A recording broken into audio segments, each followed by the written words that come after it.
जी बिल्कुल, जितने भी मेरे देखने वाले दोस्त हैं आपकी मोहब्बत का शुक्रिया, लेकिन कॉल ना कीजिएगा क्योंकि हमारा जो इंटरव्यू है फिर वो रुक जाता है। आप की मोहब्बत का हम शुक्रिया अदा करते हैं, लेकिन कॉल जो है वो अभी तक हम आपकी ले नहीं सकते। शहजाद सलीम साहब कहते हैं, do we need both exercise and nutrition plan और just nutrition plan can help you in dieting? Both both plan and both exercise. Actually जब आप वेट कम कर रहे होते हैं और फिटनेस की तरफ जा रहे होते हैं तो आपको तीन, हम कहते हैं it is divided into 3 portions. एक है आपका डाइट प्लान, उसमें 70% आपका डाइट प्लान है, जो आपने खाना है वही आपके ऊपर आना है। आप whatever you are eating उसी को आपने कंज्यूम करना है। देन 15 to 20% आपका exercise, and then there is 10% if you are deficient in any nutrient, means अगर आपके अंदर कोई विटामिन मिनरल कम है तो do take supplements with your diet plan. क्योंकि होता है क्या है कि शुरू के 10 किलो कम होने में कुछ नहीं होता, बंदा जवान होता है, बंदे के शुरू के 10 किलो कम होते हैं, बंदा कहता है फाइन ठीक है कुछ नहीं हो रहा, मैं तो बिल्कुल फिट हूँ। पर 10 किलो कम होने के बाद आपकी आंखों का अंधेरा आ रहा है, आप लो फील कर रहे हैं, ये तमाम चीजें उन लोगों में आती हैं जो अपने सप्लीमेंट्स, अपने मिनरल्स और विटामिन्स का ध्यान नहीं रखते। तो हम इसको 3 हिस्सों में डिवाइड करते हैं, 70% diet, 20% your exercise and 10% your multivitamins. फिर ये एक परफेक्ट फॉर्मूला बनता है टू गेट फिट। जी जी। चिल्ली मिली कहती हैं, my BMI is 24.6, how many kgs should I lose? अगर 24.6 है तो आप स्लाइटली ओवरवेट हैं। अगर तो आप अगर देखें, अगर तो चिली मिली आपका जो है वो जो बॉडी फ्रेम है वो लार्जर है तो आप 23 BMI पे भी बहुत अच्छी लगेंगी। और अगर आपका बॉडी फ्रेम जो है वो है मीडियम तो आप 21 पे अच्छी लगेंगी, अगर स्मॉल है तो 19 या 20 पे अच्छी लगेंगी। तो अगर आपका बॉडी फ्रेम मीडियम में लार्जर है तो you have to reduce around 6 to 10 kg। ये अब अपने बॉडी फ्रेम से करें। यहाँ पे मैं सबको बताती चलूं कि बॉडी फ्रेम चेक करने का एक बिल्कुल आसान तरीका होता है कि आप अपनी जो आपका लेफ्ट हैंड की रिस्ट है, आप उसको अपने राइट हैंड की इंडेक्स फिंगर और थंब से उसको इनसर्कल करें, ठीक है, ऐसे इनसर्कल करें। और अगर ये आपको टच कर ले तो it means you are medium frame. और अगर ये आपको टच ना करे और आप इसमें देखें इसमें आपको डिस्टेंस रह जाए, सपोज ये डिस्टेंस रह गया तो ये लार्जर फ्रेम।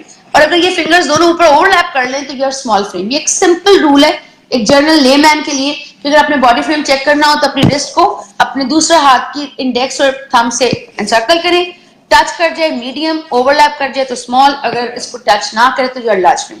तो फिर अगर लार्ज फ्रेम है आप तो आप 3-4 किलो कम करें तो आप 23 पे आएंगे, you look perfect. And if you are medium frame तो आप 6 से 7 किलो कम कर लें, यू लुक गुड। अच्छा जी। मैम एंजल राजपूत, सलाम वालेकुम अस्सलाम मैम, आई हैव पीकॉड। अब ये उन्होंने बड़ी टर्मिनोलॉजीज जो है वो डाइटिशियन वाली इस्तेमाल की हैं। PCOD इस तरह की स्पेलिंग। यस। अच्छा, and started Orlis from some days recommended by a hormone specialist and I am have severe pain in stomach and body is not absorbing fats and oils.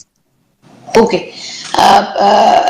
बात यह है कि PCOD means polycystic ovarian syndrome disease.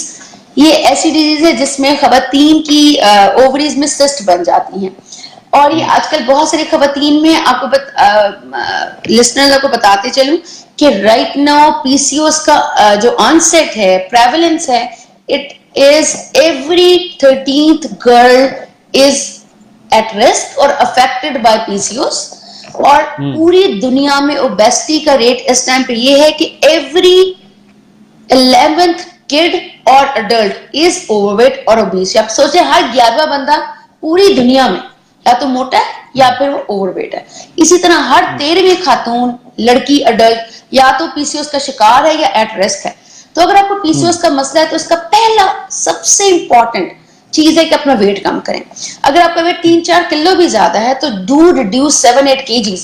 जितने आप smarter होते हैं, जितनी आपकी लोअर एब्डोमेन पे चर्बी कम होती है, उतना आपका पीसीओएस जल्दी ट्रीट हो जाता है। देन आपने थायराइड ग्लैंड का टेस्ट करवाएं, क्योंकि अगर टीएसएच और आपका थायराइड ग्लैंड पे डिस्टर्ब हो तो भी आपके पीसीओएस और आपका वेट गेन होता है और पीसीओएस आपके से बैडली इफेक्ट होते हैं। तो अपना वेट कम करें। जैसे मैं आपको पहले बता रही थी कि जो ना करें, वेट कम करें तो पीसीओएस बहुत अच्छी जल्दी आप मैनेज कर लेंगे अगर आपका वेट कम हो जाएगा। फर्दर भी आपको असिस्टेंस चाहिए हो तो आप हमारे पेज पे हमें कांटेक्ट कर सकते हैं। बिल्कुल जी। मैंने जो सवाल लिखे थे उसमें से अगला सवाल है कि खुराक के हवाले से जब हम इलाज की बात करते हैं तो इसमें कौन कौन सी ऐसी बीमारियां हैं या कौन कौन सी ऐसे चीजें हैं जो खुराक के हवाले से हम कंट्रोल कर सकते हैं, उनसे उनसे बच सकते हैं, उनके करीब भी नहीं जा सकते? ये खुराक की बात करें तो आई थिंक जितनी भी बीमारियां हैं, आई मीन एवरी डिजीज पे अगर आप खुराक पे कंट्रोल ना करें, आप डायबिटीज को ले लें, खुराक के बगैर आप डायबिटीज को एक दिन भी कंट्रोल नहीं कर सकते। आप हाइपरटेंशन की ले लें, without sodium and without proper fat की रिडक्शन के आप अपनी ब्लड प्रेशर कंट्रोल नहीं कर सकते। आप ओबेसिटी को ट्रीट नहीं कर सकते। आप इनडाइजेशन को, आप कब्ज को, कॉन्स्टिपेशन को, गैस को, आप ये तमाम चीजों को ट्रीट कर ही नहीं सकते if you are not following a proper diet. अब वो पता है बहुत पुराने, आई मीन इट्स इन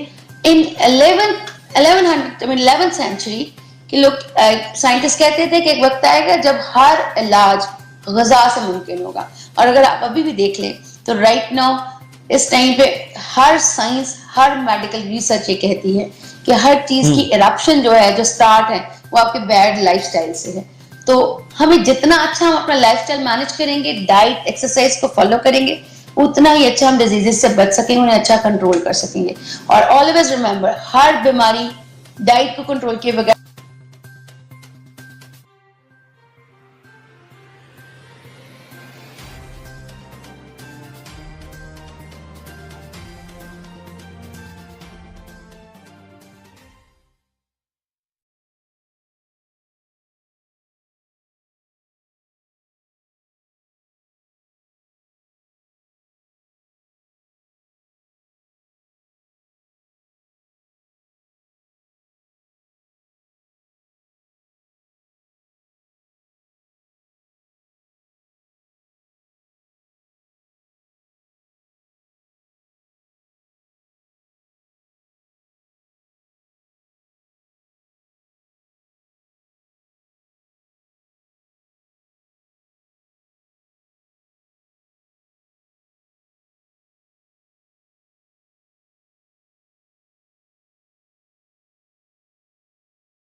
जी, हम वापस आ चुके हैं। डिस्कनेक्शन ये जो था वो इंटरनेट के कनेक्शन की वजह से हुआ था। तो मैं उम्मीद करता हूं कि मैम जो है वो मेरे साथ मौजूद होंगी, और जैसे ही मेरे साथ वो मौजूद होती हैं तो हम जो है वो डिस्कशन कर रहे थे खुराक के हवाले से। बहुत सारी अहम बातें जो हैं वो मैम कर रही थी। जैसे ही मेरे पास साथ दोबारा आती, मेरे ख्याल में मैम जो है वो मेरे साथ, उनका राब्ता जो है वो मुनक़ता हो चुका है, और दोबारा हम उनको कैमरा पे लाने की कोशिश करते हैं कि वो कैमरा पे आ जाएं। और जैसे ही वो कैमरा पे दोबारा आती हैं तो इसको दोबारा शुरू किया जाएगा, इस प्रोग्राम को। जितने भी लोग हमारे साथ मौजूद हैं, आपकी मोहब्बत का शुक्रिया। हम दोबारा मैम जो है उनको ये नहीं दोबारा जब खुराक के हवाले से जो है वो बहुत इंफॉर्मेटिव बात कर रहे थे हम। खुराक जो है वो इंसानी जिस्म का हिस्सा बनने से पहले बहुत सारी तब्दीलियों का जो है वो मज़र होती है। खुराक जो है वो हमारे लिए बहुत सारी बीमारियों का बायस भी बनती है, और बहुत सारी बीमारियों को रोकने का बायस भी बनती है। खुराक जो है वो हमारे जिस्म का एक कह लें कि हमारी एक्टिविटीज़ का एक बहुत बड़ा हिस्सा है। खुराक को सिर्फ हम कंट्रोल करके अपनी बीमारियों पर कंट्रोल नहीं हासिल कर सकते। खुराक जो है उसको एक मिजाज के साथ कंट्रोल करना पड़ेगा हमें। और खुराक जो है वो लेते साथ हमें एक्सरसाइज भी करना पड़ेगी, हमें अपनी खुराक को पूरा करना पड़ेगा। हम अपना जो है वो, हमें जो चीज़ मिलती है हम वो खा लेते हैं, और उसके बाद हमारी एक्टिविटी बहुत ज़्यादा ज़रूरी है कि हम बैठ के सारा दिन गुजारते हैं, या हम कोई काम भी करते हैं, कोई एक्सरसाइज भी करते हैं, कोई हम पैदल चलते भी हैं। हमारे जो है वो पैदल चलने का जो चीज़ है वो कितनी ज़्यादा हमारे में मौजूद है। तो इंटरनेट कनेक्शन की वजह से जो है वो मैम एक दफ़ा हमारे साथ मौजूद नहीं है। वो जैसे ही मौजूद होती हैं तो उनसे बात करते हैं। मैम, अगर आप मुझे समाअत कर रही हैं तो आप जो है वो दोबारा इस पे कमेंट कीजिएगा, मैं आपको दोबारा जो है वो लाइव लेता हूँ। आपके सवालात जो हैं वो बड़े इंपॉर्टेंट हैं हमारे लिए, उनको ले रहे हैं। How many minutes of physical activity do you recommended? तो मैम दोबारा हमारे साथ उम्मीद है मौजूद होंगी, तो उनसे ये भी हम बात।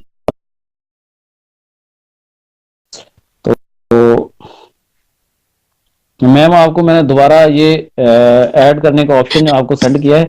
दोबारा आप हमारे साथ मौजूद हैं जी, welcome back. I was looking at you और मैं तो ऑनलाइन थी, एकदम से आप स्टक हो गए, मुझे लगा पता नहीं क्या इशू होगा।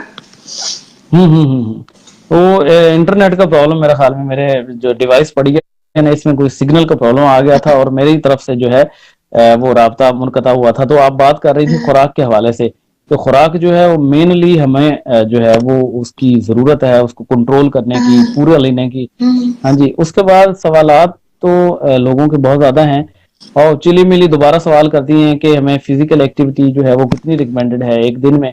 उसके साथ ही सवाल है कि सिद्रा सरवर कहती हैं मैक्सिमम मिनिमम कितना वेट रिड्यूस करना चाहिए per month over weight ladies को। हाँ जी, और एक्टिव लाइफस्टाइल क्या है? अच्छा, इस तरह है कि एक्टिविटी जो है वो बेसिकली आपको जो रिकमेंडेड है वो एवरी डे, आपको हर रोज 20 मिनट की एक्टिविटी रिकमेंडेड है अगर आप करें ब्रिस्क वॉक। और अगर आप करते हैं विगरस एक्सरसाइज तो आपको, और ये 20 मिनट की एक्टिविटी आपको एक हफ्ते में चाहिए 5 दिन, 6 दिन, 5 से 6 दिन। और अगर आप करें विगरस बहुत एक्सट्रीम एक्सरसाइज करें तो ये आपको एक वीक में चाहिए 3 से 4 दिन। अब इशू ये होता है कि जब आप ब्रिस्क वॉक करते हैं तो ब्रिस्क वॉक का मतलब ये है कि एक खातून 1 मिनट में 100 कदम 1 मिनट में उठाएं तो उसको हम खातून के लिए ब्रिस्क वॉक कहते हैं। और अगर वही मेल 120 कदम 1 मिनट में उठाए, 1 मिनट में चले, तो हम उसको कहते हैं कि उसने ब्रिस्क वॉक की। तो इट मीन्स के आपने अगर ब्रिस्क वॉक करनी है तो male 120 steps 120 steps per minute, और अगर फीमेल ने करनी है तो 100 स्टेप्स पर मिनट करेंगे तो you are doing brisk walk. तो ये आप रोज 20 मिनट्स करें और हफ्ते में 5 से 6 दिन करें तो यू आर डूइंग गुड।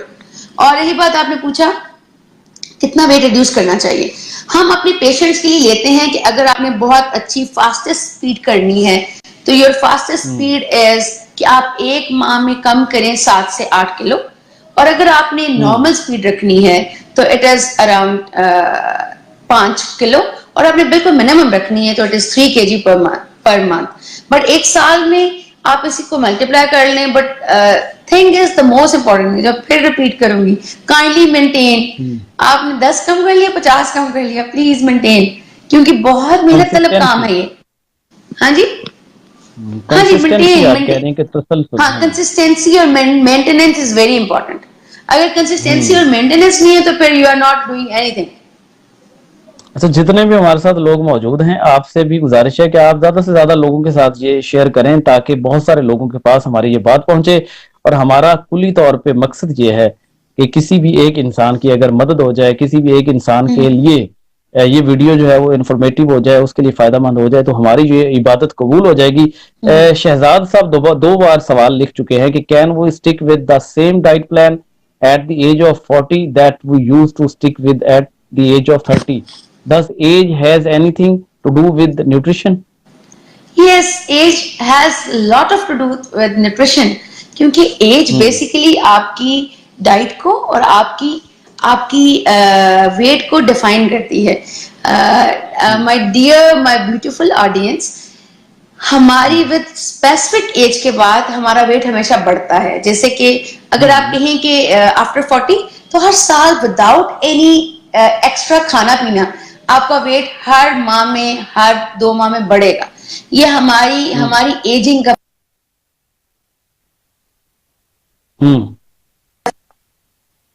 तो हमें इसकी तरफ लेकर जाती है। यानी जब भी हम अपना वेट को कोशिश भी करें कि हमारा वेट ना बढ़े, तो आफ्टर 40 हमें थोड़ा और कॉन्शियस होना है। तो बिफोर 40 अपनी लाइफस्टाइल को मैनेज करें तो आई एम श्योर कि आप अपनी एजिंग के फैक्टर को कंट्रोल कर सकेंगे। अमजद शेख साहब पूछते हैं कि वॉक जो है वो बेहतर सुबह है या शाम को? मेरा ख्याल में जब भी चलें वो बेहतर ही होगा। मैम बताइएगा। दोबारा प्लीज कम अगेन, क्या पूछा? वो कहते हैं कि जो वॉक है, जो चलना है, वो सुबह ठीक है या शाम को बेहतर ज्यादा है? हाँ जी, चलना हर वक्त अच्छा है। चलना हर वक्त अच्छा है, हर जगह एवरी टाइम अच्छा है। बस फर्क ये है कि आपको ख्याल ये रखना है कि आप खाने से 2 घंटा पहले या 2 घंटे बाद को कंट्रोल कर लें। बट अदर देन दैट खाना चलना एवरी टाइम अच्छा है। जितना चलेंगे उतना अच्छा है। जो शुगर पेशेंट है वो कहते हैं कि एक्सरसाइज कितना टाइम रिक्वायर्ड है, and please guide diet plan. दोबारा वो कहते हैं कि डाइट ओके, प्लान मैं हमें डाइट बता में दें। दोबारा शेयर करती हूँ। डायबिटिक्स के लिए इट्स वेरी वेरी इंपॉर्टेंट, क्योंकि diabetes is affecting every 5th person in the world. हर 5वां बंदा डायबिटीज के रिस्क पे है, तो उसको मैं आपको शेयर करती हूँ। हर डायबिटिक को 5-6 खानों को मेंटेन करना है, 3 बड़े और 3 छोटे। बड़ों से मुराद ये है कि आप सुबह नाश्ते में चपाती या कोई होल व्हीट ब्रेड या कोई दलिया लें, होल व्हीट या जौ का दलिया लें। उसके बाद उसके बाद आप 11 से 12 में एक फल ले लें, और दोपहर में आप चपाती, सालन और सलाद ले लें। उसके बाद शाम में कोई चाय या कोई हाफ ग्लास मिल्क के साथ आप कोई होल व्हीट बिस्किट या कोई फल कैरी कर लें या कोई बादाम कैरी कर लें। और देन रात को आप फिर दोबारा से चपाती लें और आप अगेन उसको सालन के साथ लें, और सोने से 2 घंटा पहले दूध लें। This is the best plan, just do it. और आप इंशाल्लाह ताला, आई एम श्योर कि आप जब इस पे फॉलो करेंगे ना, इस 6 प्लान पे, you will see with in days your diabetes will be controlled. I mean it's dead sure. I mean for this मुझे पता है कि हमारे हर पेशेंट को जब भी हम डायबिटीज में इस कंट्रोल पे लेकर आते हैं, उनकी इतनी अच्छी डायबिटीज कंट्रोल होती है, वंडरफुल। अच्छा, ये इंजीनियर साहब पूछते हैं, इंजीनियर उमर अवान साहब कहते हैं कि जो मोटा बंदा होना चाहता है उसके लिए क्या चीज जरूरी है? ये सवाल उन्होंने दाग दी। अच्छा, देखिए, आप मोटे होने के लिए सबसे इंपॉर्टेंट ये, जो लोग वेट गेन नहीं करते उनका वेट गेन कराना वेट कम करने वालों से भी ज्यादा टफ होता है। मेरे जितने भी मेरी 14 साल प्रैक्टिस में सबसे ज्यादा जो टफ पेशेंट रहे हैं वो हो रहे हैं वेट गेन करने वाले, क्योंकि उनका मेटाबॉलिज्म बहुत थोड़ी कैलोरीज पर सेट हो चुका होता है, तो उनके लिए बड़ा मुश्किल होता है वेट गेन करना।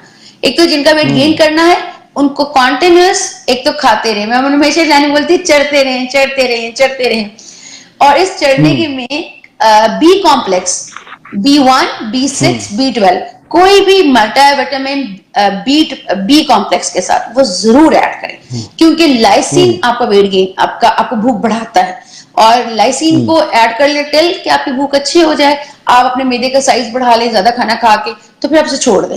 But do add something with B complex. उस बी कॉम्प्लेक्स के लेने के बाद आपको थोड़ी भूख लगने लग जाए, तो फिर एक ही टाइम पे ज्यादा खाना सीखिए। यानी अगर आपको भूख है आधी रोटी की, तो आप पौनी रोटी खाएं, थोड़ा जबरन, पर विद पैसेज ऑफ टाइम, जैसे मैंने पहले बात की कि आपके मैदे को आदत हो जाती है उतनी ही खाने की जितनी आप उसको आदत डालते हैं, तो फिर आपको ज्यादा खाने की आदत पड़ने लग जाएगी।